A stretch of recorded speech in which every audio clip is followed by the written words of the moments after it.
লাঞ্ছিত হয়েছেন বাংলাদেশ ফুটবল ফেডারেশনের হেড অব প্রোটোকল মনি বেগম। হঠাৎ করে তাকে বরখাস্ত করে ক্ষান্ত হয়নি বাফুফে প্রশাসন। সিকিউরিটি গার্ডের মাধ্যমে দীর্ঘক্ষণ তাকে আটকে রাখে ভবনের গেটে। অবশেষে অসুস্থ মনি বেগম বাফুফে ঢুকলেও ঊর্ধ্বতন কর্তাদের আচরণে মানসিক আঘাত পেয়ে বাফুফে ছেড়েছেন সংজ্ঞাহীন অবস্থায়। বিষয়টা নিয়ে বাফুফের সাধারণ সম্পাদকের সাথে কথা বলতে চাইলে মিডিয়াকে এড়িয়ে যান তিনি। উপলব্ধি রিপোর্ট।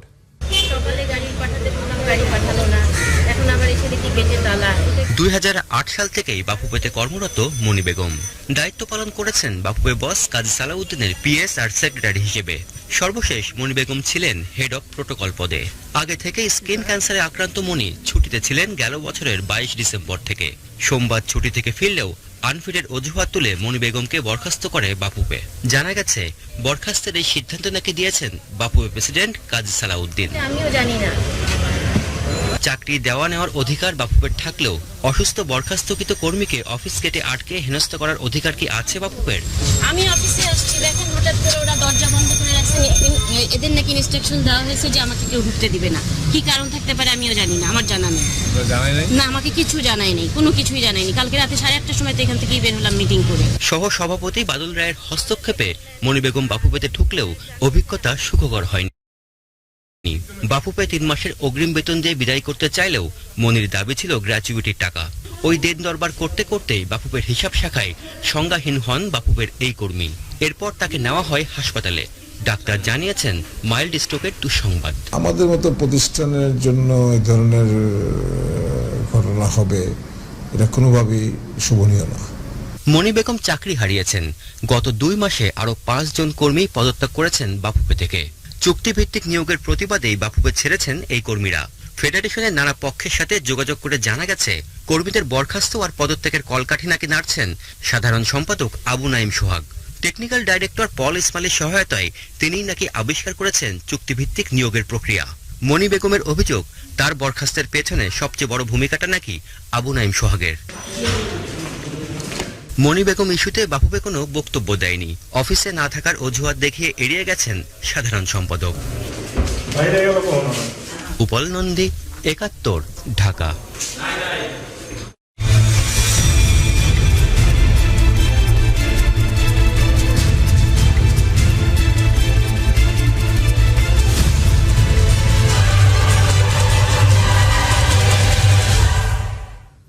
ভারতের আগ্রাসী ব্যাটিং লাইন আপকে থ্রেট হিসেবে নিচ্ছেন না বাংলাদেশের ব্যাটিং অলরাউন্ডার মেহেদী মিরাজ। নিজেদের স্বভাবসুলভ খেলতে পারলেই নাকি সম্ভব ঐতিহাসিক টেস্টে ভালো করা, বলছেন এই তরুণ অলরাউন্ডার। হায়দ্রাবাদ থেকে বিস্তারিত জানাচ্ছেন শামসুল আরিফিন। টাইগারদের টিম হোটেল তাজ কৃষ্ণাতে রয়েছি, খুঁজে ফিরছি টাইগার সদস্যদের। যদি জানতে পারি হায়দ্রাবাদ টেস্ট নিয়ে তাদের কি পরিকল্পনা, সেই নিয়ে কথা বলার জন্য আমরা অপেক্ষা করছি। নিশ্চয় পেয়ে যাব কোনো এক সদস্যকে। আর যেটি বিষয় যে আজকে টিম ম্যানেজমেন্টের কাছ থেকে বলা হয়েছে প্রত্যেক সদস্যকে যেন নিজের মতো সময় ব্যয় করে, কোনো অনুশীলন নেই, বাধ্যতামূলকভাবে ছুটি দেওয়া হয়েছে। আর এখানে এসে একটি বিষয় খুব করে মনে পড়ছে বা মনে হচ্ছে যে বড় ঝড়ের আগে কিংবা লড়াইয়ের আগে যে ধরনের নিস্তব্ধতা থাকে টিম হোটেলে, ঠিক সেই ধরনের নিস্তব্ধতা রয়েছে। যদিও আমরা দেখেছি সাকিব আল হাসান তার স্ত্রী এবং কন্যাকে নিয়ে বের হয়েছিলেন, আমরা তাদেরকে দেখতে পেয়েছি। নিজের মতো করে সময় কাটাচ্ছে। আমরা কথা বলবো একজন টাইগারের সাথে, যিনি আমাদেরকে বলবেন হায়দ্রাবাদ টেস্ট নিয়ে তার পরিকল্পনার কথা। স্পিনার মিরাজ বলছেন বল হাতে ভারতীয় আগ্রাসী ব্যাটসম্যানদের দমানোই হবে টাইগারদের একমাত্র পরিকল্পনা। ওরা সবসময় চাবে বোলারদের ডমিনেট করার জন্য। এই জিনিসটা আমাদের মাথায় ঢুকে গেছে প্র্যাকটিস ম্যাচ খেলে, যে চেষ্টা থাকবে যে ওরা সবসময় রান করার জন্য খেলে। সো আমাদেরও এরকম টার্গেট থাকবে যে ওদের কিভাবে আমরা আটকানো যায়, রানগুলো আটকানো যায় এবং কিভাবে নিজের সর্বোচ্চটা দেওয়া যায়। দুপুরের পর কেনাকাটা করতে বেরিয়েছেন সাকিব রিয়াদরা। ব্যাগ ভর্তি করে টাইগাররা ফিরেছেন সন্ধ্যার আগেই। টিম হোটেলে ক্রিকেটারদের সাথে লম্বা বৈঠক নাকি আছে চান্ডিকা হাথুরে সিংহের। ভারতকে আটকে দেবার পরিকল্পনা হয়তো হবে সেই বৈঠকে। আপাতত টাইগার ভক্তদের চাওয়া ব্যাগ ভর্তি শপিং এর মতোই সাফল্য বয়ে আনুক টাইগাররা। শামসুল আরিফিন, হায়দ্রাবাদ, ভারত। টেস্টের 1 নম্বর দল ভারত, বাংলাদেশ নয়। র্যাঙ্কিং এ বাংলাদেশ ঢের নিচে হলেও ওদের ছোট করে দেখতে নারাজ ভারতের হেড কোচ অনিল কুম্বলে। জানিয়েছেন ব্যাটে বলে লড়াইয়ে সিরিজটা হতে পারে ভীষণ এক্সাইটিং। এতদিন কেন ভারত খেলতে পারেনি টাইগাররা, এর কারণ হিসেবে ওদের গণমাধ্যম কর্মীরা বলছেন ক্রিকেটীয় রাজনীতি। হায়দ্রাবাদ থেকে শামসুল আরিফিনের আরো একটি রিপোর্ট। ইংল্যান্ডের সাথে লম্বা সিরিজ শেষ করে বেঙ্গালুরু থেকে রবিবার হায়দ্রাবাদ এসেছে টিম ইন্ডিয়া। 2 দিন ধরে করছে নিবিড় অনুশীলন। টাইগারদের হালকাভাবে নিতে নারাজ কোহলিদের প্রধান coach Anil Kumble. It's a very improved side, like you said. They've had a good outing in New Zealand.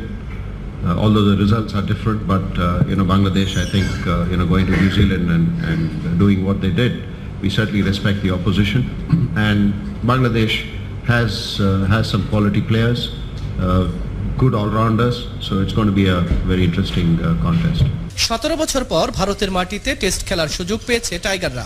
লম্বা সময় লাগার জন্য শুধু বিসিসিআই এর একার দোষ নয়, গাফিলতি আছে নাকি বিসিবিরও, বলছেন ভারতীয় সাংবাদিকরা। বাংলাদেশ ইন্ডিয়ার এত বছর ধরে যে আসেনি, এটা হচ্ছে শেম। কিন্তু এটাও মানতে হবে যে বাংলাদেশ সবসময় ইন্ডিয়াতে আসতে চায়ওনি, কারণ ইন্ডিয়াকে বাংলাদেশে নিয়ে যাওয়াটা বিসিবির কাছে, বাংলাদেশ ক্রিকেট বোর্ডের কাছে অনেক বেশি প্রফিটেবল। এই টেস্ট ম্যাচটা হায়দ্রাবাদের বদলে ইডেন গার্ডেন্সে হলে আরো বেশি যে টেম্পোটা থাকতো। এর মধ্যে কিছু বোর্ড পলিটিক্সও ছিল। ভারতীয় বোর্ড পলিটিক্স এন শ্রীনিবাসনের সময় একটা অন্য ধরনের একটা বোর্ড পলিটিক্স ছিল। আইসিসি নিয়ে বাংলাদেশের বোর্ড কর্তার সঙ্গে তার ইগোর সেই ব্যক্তিগত লড়াইয়ের কারণে কিছুটা সাফার হয়েছে। তবে এখন সামগ্রিকভাবে জিনিসগুলো অনেক বেশি পরিষ্কার হয়ে গেছে। এখন ক্রিকেটের স্বার্থেই আমার মনে হয় ভারত বাংলাদেশ সিরিজটা নিয়মিত হওয়া উচিত। টাইগার ভক্তদের মতো ভারতের ক্রিকেট সাংবাদিকরাও আশা করছেন 2 দেশের ক্রিকেট সম্পর্ক আরো ঘনিষ্ঠ হবে এই হায়দ্রাবাদ থেকেই। শামসুল আরিফিন, 71, হায়দ্রাবাদ, ভারত। বর্ষা বাদলের শঙ্কা আর তারকা ক্রিকেটারদের খেলা না খেলার দোলাচালে থেকেই ঢাকা প্রিমিয়ার লিগ ক্রিকেটের চলতি মৌসুম শুরু করার উদ্যোগ নিয়েছে বিসিবি। লিগ আয়োজনের দায়িত্বে থাকা সিসিডিএম জানিয়েছে মার্চের শেষ বা এপ্রিলের শুরুতেই প্রিমিয়ার লিগের নতুন মৌসুম শুরু হবে। দেব চৌধুরী রিপোর্ট।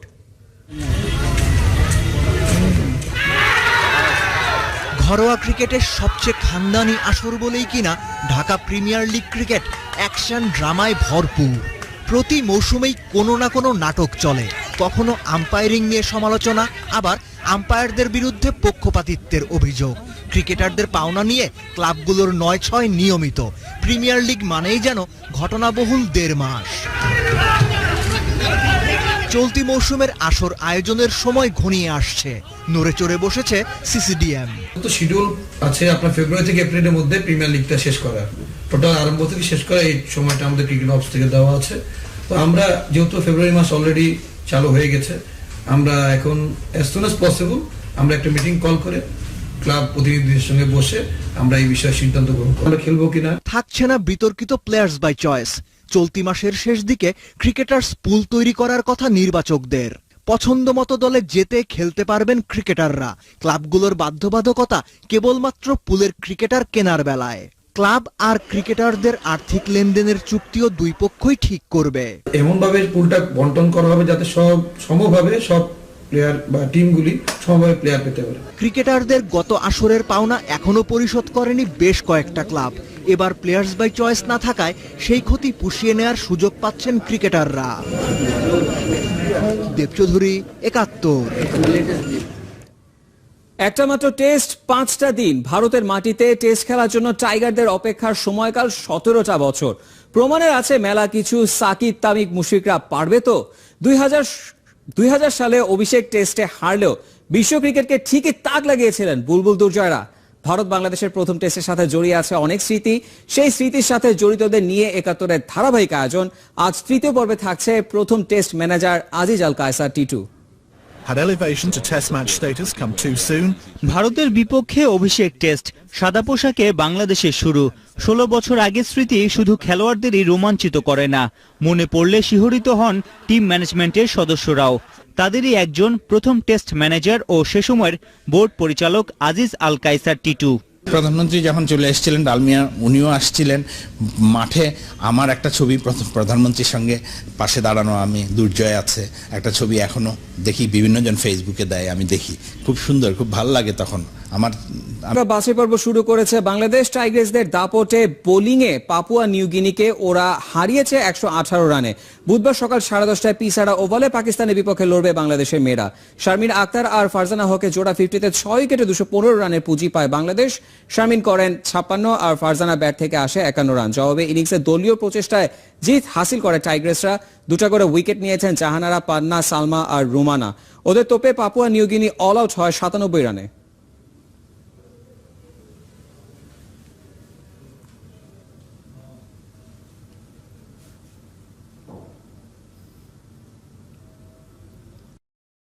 ক্রিকেটের প্রথম বিভাগ ক্রিকেট লিগে বাংলাদেশের হয়ে প্রথম ডাবল সেঞ্চুরি করেছেন অগ্রণী ব্যাংকের ওপেনার আজমির আহমেদ। এই কীর্তি তিনি গড়েছেন উদয়াচলের বিপক্ষে। সাকিব, তামিম, মুশফিকরাও এতদিনে যা পারেননি তা করে দেখালেন 24 বছরের আজমির। ইনিংসের শেষ পর্যন্ত তাকে আউট করা যায়নি। সমান 16টা 4-6-এ 168 বলে অপরাজিত থেকে 222 রানের ইনিংস খেলেন তিনি। আজমিরের কল্যাণে 383 রানে বড় সংগ্রহই পায় অগ্রণী ব্যাংক।